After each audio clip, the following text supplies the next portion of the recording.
సైంధవ్ అనేది symbiotic agro industries private limited కంపెనీలో ఒక కొత్త మందును తయారు చేసి ఇవ్వడం జరిగింది.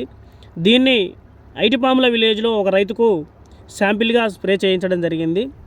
ఈరోజు ఈ యొక్క పురుగు ఏ విధంగా చనిపోయింది, పురుగు చనిపోయి ఇక్కడ ఏలాడబడి ఉన్నదాన్ని మనం వీడియో తీస్తున్నాం. ఇతను ఆకుచుట్ట పురుగు, మొగి పురుగు, కత్తెర పురుగు విపరీతంగా ఉండి డ్యామేజ్ చేస్తుందని చెప్పి మనల్ని సంప్రదించడం జరిగింది. దీనికి మనం సైంధవ్ అనే ఒక కొత్త రకం మందును మనం ఈ రైతుకు పరిచయం చేయడం జరిగింది. ఈ రైతు కూడా ఇక్కడే ఉన్నాడు. సార్ నమస్తే అండి, మీ పేరు? రవి. ఇంటి పేరు? సున్నప్రవి. ఏ ఊరండి? ఐటిపాములో. ఓకే, ఎన్ని ఎకరాలు వరి వేశారు మీరు? 4 ఎకరాలు. ఈ 4 ఎకరాల్లో ఏం ప్రాబ్లం? మీరంతా తిరిగి రమ్మంటే మీరు తిరిగి చూసిరు, ఎక్కడన్నా పురుగు ఉందా, బతికుందా? లేదు. ఎక్కడ చూసినా పురుగు చనిపోయి వేలాడబడి ఉంది, అంతేనా? అంతే. మరి ఐటిపాములో కావచ్చు, లేదంటే మిగతా చాలామంది రైతులు మన యొక్క symbiotic agro industries private limited company మందులే వాడుతుంటారు. మరి వారికి సైంధవ్ మందు గురించి మీరు పర్ఫెక్ట్గా ఏం చెప్తుర్రు? వాడొచ్చా లేదా? వాడచ్చు.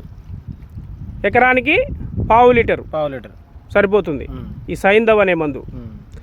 ఏ పురుగున్నా కంట్రోల్ అవుతుంది ఈ సైంధవ్. చాలా మందులు మా కంపెనీలో కూడా ఇంకా ఉన్నాయి, కానీ ఒక్కోసారి చనిపోలేదు కొన్ని సందర్భాలలో. సార్కు చెప్తే, మన ఎండి గారికి చెప్తే ఈ సైంధవ్ అనే మందును మనకు డెమోగా ఇచ్చాడు. ఇది పని చేస్తేనే మీరు మార్కెట్లో వదలండి అని చెప్పి మనకు చెప్తే మనం ఈ మందును తీయడం జరిగింది. ఓకే కదా?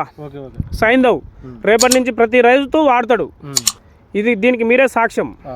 ఓకేనా? రైట్ అండి. మీ నెంబర్ చెప్పండి. 957 957 33 295 35.